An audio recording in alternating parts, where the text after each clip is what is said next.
Ingin rasanya Putranda hidup sebagai manusia. Karena Purbasari masih muda, maka kutunjuk Purbararang sebagai penggantiku. Sekarang aku yang berkuasa di sini. Ngerti?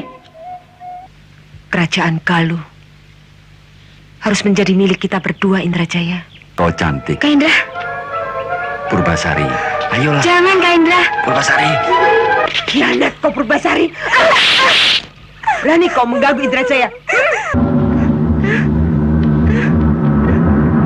Mukamu yang buruk sangat memalukan.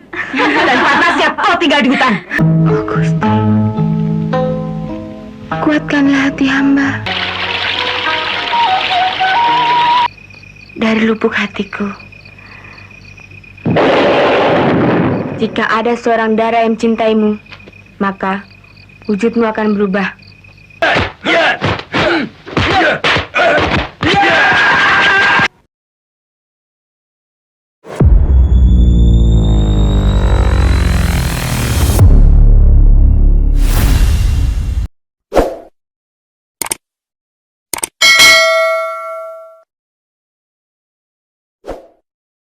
Di kahyangan Guru Minda yang merupakan titisan dewa berniat ingin menjadi manusia, hidup di bumi dan ingin mempunyai seorang istri cantik seperti ibunya.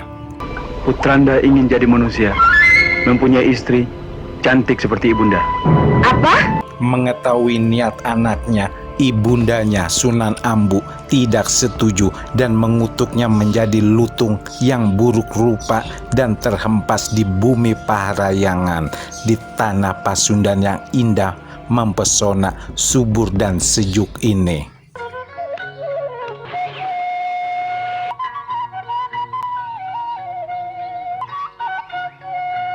Sementara itu di sebuah wilayah dari kerajaan Galuh Pakuan, nampak dua orang penunggang kuda yang tak lain adalah prajurit kerajaan memberi pengumuman kepada warga desa.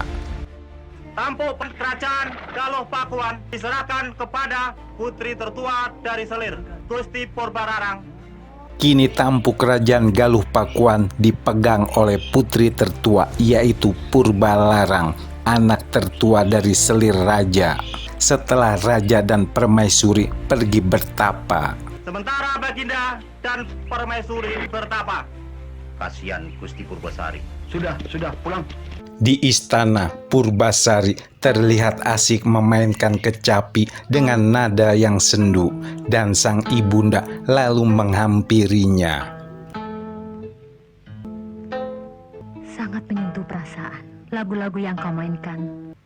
Tidak tahu mengapa hati ini terasa gundah. Sementara itu di ruang tengah nampak Purbalarang sedang bersantai bersama dengan anak-anak Selir lainnya yang juga merupakan kakak tiri dari Purbasari. Mereka kompak memusuhi Purbasari karena ia adalah pewaris sah dari kerajaan. Anak yang manja sedang kemari. Saya ikut bermain ya, Kak. Sana pergi. Kau tidak usah ikut-ikut bermain bersama kami. Sepeninggal Raja dan Permaisuri, terlihat Purbasari sedang membersihkan kolam atas perintah Purbalarang. Sekarang aku yang berkuasa di sini. Ngerti? Purbasari yang seharusnya mendapat perlakuan yang pantas justru dipermainkan dan menjadi bulan-bulanan dari anak-anak selir-selir raja ini.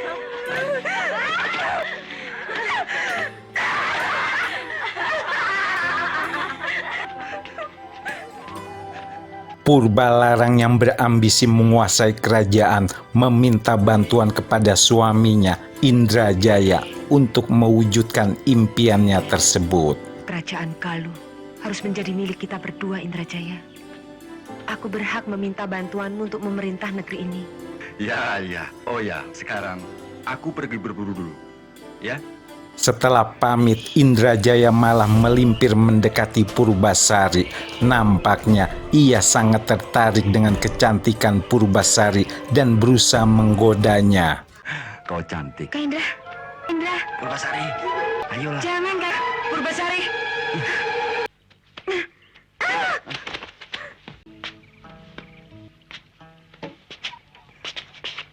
Lagi-lagi perbuatan Indrajaya ini dipergoki oleh Purbalarang dan Purbasari pun terkena tamparan pipi kiri, pipi kanan dari kakak tirinya ini. Tak mau suaminya beralih kepada wanita lain, Purbalarang langsung membawa Indrajaya ke kamarnya untuk melayaninya.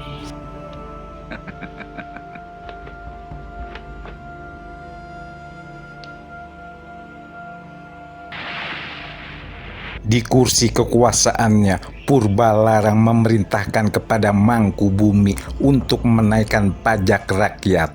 Tak lupa, ia pun mengancam Purbasari.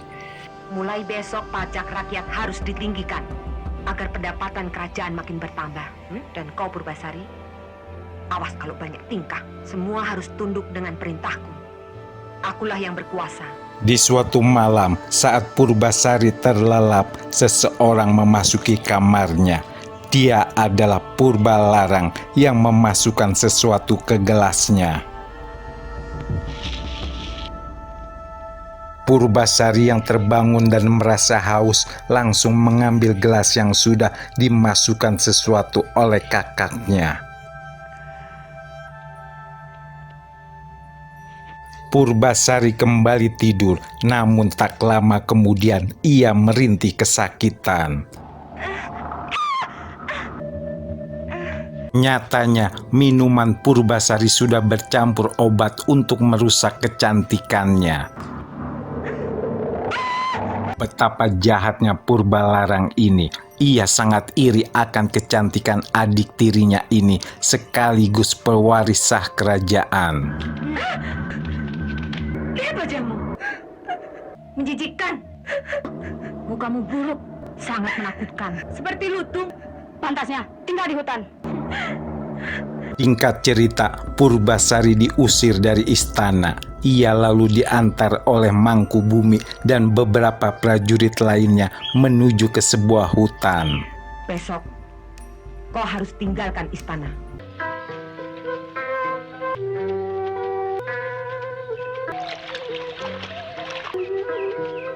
Setelah melewati jalan yang berliku, sungai, bukit terjal, dan beberapa tikungan, akhirnya mereka sampai di sebuah pondok yang jauh dari mana-mana di hutan terdalam. Beginilah pondok untuk tuanku putri. Setelah memberi semangat dan petuah, Mangkubumi pun lalu beranjak pergi meninggalkan Purbasari. Niscaya segalanya akan berlalu. Tabahkan hati, percayalah. Purbalarang benar-benar berambisi untuk merebut kekuasaan sekaligus menyingkirkan Purbasari. Ia lalu menyuruh seorang dukun ilmu hitam untuk membunuh Purbasari secara diam-diam di hutan. Kau harus bisa melenyapkan Purbasari dengan cara yang halus. Jangan khawatir, Baginda Ratu. Di pondoknya, saat Purbasari sedang melamun, tiba-tiba mengepul asap dibarengi kemunculan dukun ilmu hitam ini. Jeritan Purbasari membuat seekor lutung menolongnya.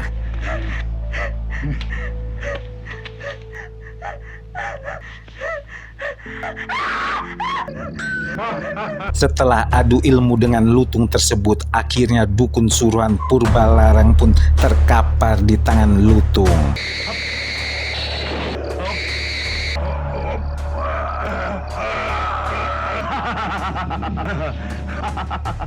Setelah saling kenal, mereka pun nampak akrab. Lutung dengan setia selalu menemani Purbasari, bahkan sampai mandi pun ia menjaganya.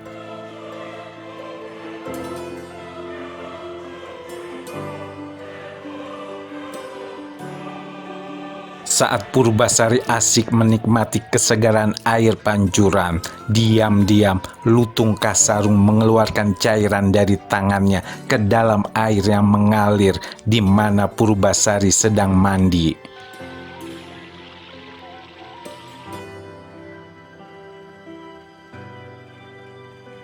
Tanpa disadari oleh Purbasari, wajahnya kini kembali cantik, tak ada bekas luka.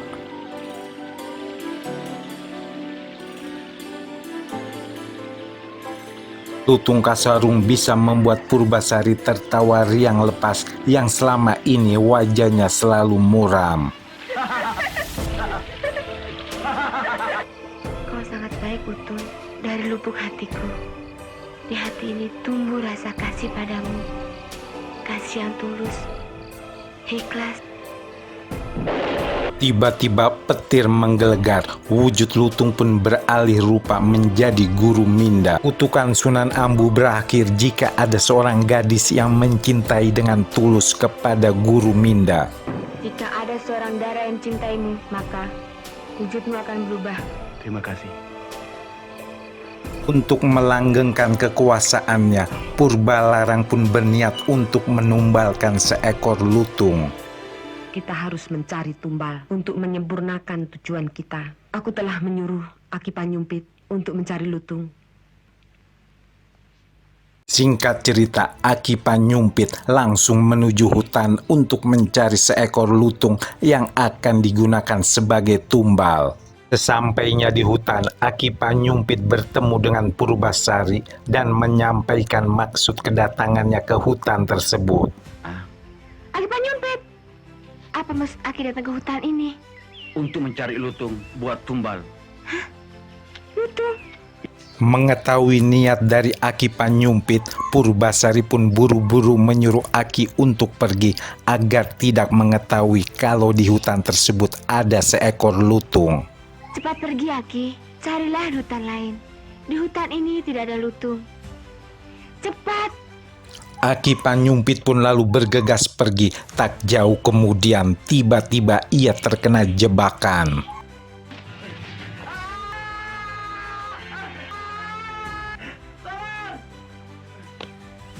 Lutung yang baik hati ini pun langsung menolong Aki Panyumpit. Terima kasih atas pertolonganmu.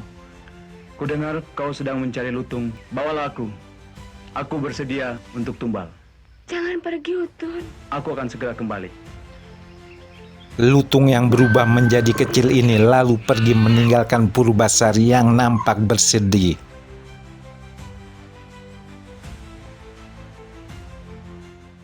Purbasari pun berdoa kepada Dewata untuk keselamatan kekasihnya, Lutung Kasarung. Lindungilah kekasihku Lutung agar dapat kembali bersamaku. Singkat cerita, lutung pun disiapkan untuk upacara tumbal. Argojo, bakar lutung itu. Kasihan kau lutung. Baik, Gusti. Berkat doa sang kekasih, lutung pun berhasil kabur dan berubah ke bentuk aslinya. Para prajurit langsung mengejar dan berusaha menaklukkan lutung.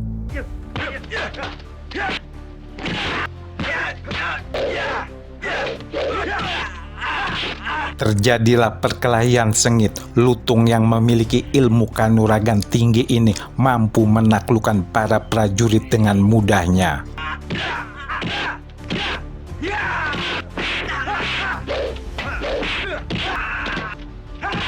Namun salah satu punggawa kerajaan yang berilmu tinggi ikut menyerang lutung. Ia pun terdesak dan membelah diri menjadi 3 dengan sepasang pendekar berilmu tinggi.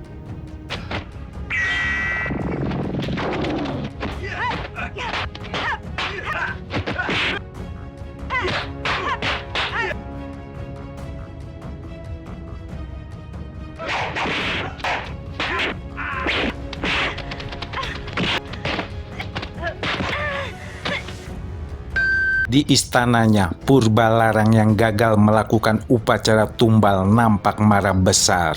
Ia kemudian menyuruh Mangkubumi untuk menemui Purbasari di hutan dan memerintahkan Purbasari untuk membendung Danau Sipatahunan.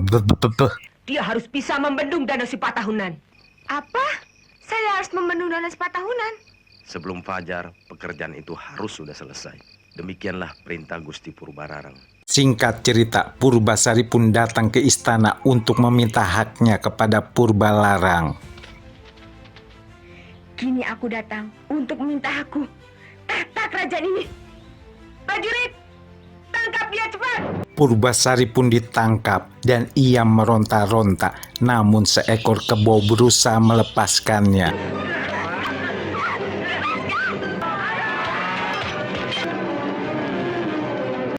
Kalau kau ingin jadi raja, kau harus punya calon suami. Purbasari nampak kebingungan untuk menunjukkan calon suaminya. Tiba-tiba muncul Lutung. Inilah calon suamiku. Mengetahui calon suami adik tirinya Lutung, Purbalarang dan yang lainnya pun tertawa mengejek. Namun Lutung pun berubah wujud menjadi pemuda tampan. Memang sudah tersurat bahwa kita saling mencintai. Indrajaya, serang dia. Indrajaya yang nurut oleh istrinya langsung menyerang Guru Minda dengan tombaknya. Guru Minda pun berhasil merebut tombak Indrajaya dan menjatuhkannya.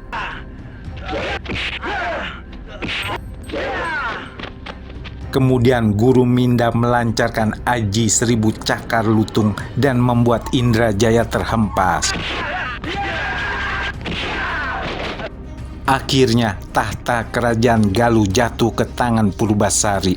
Ia pun hidup bahagia dengan suaminya, Guru Minda.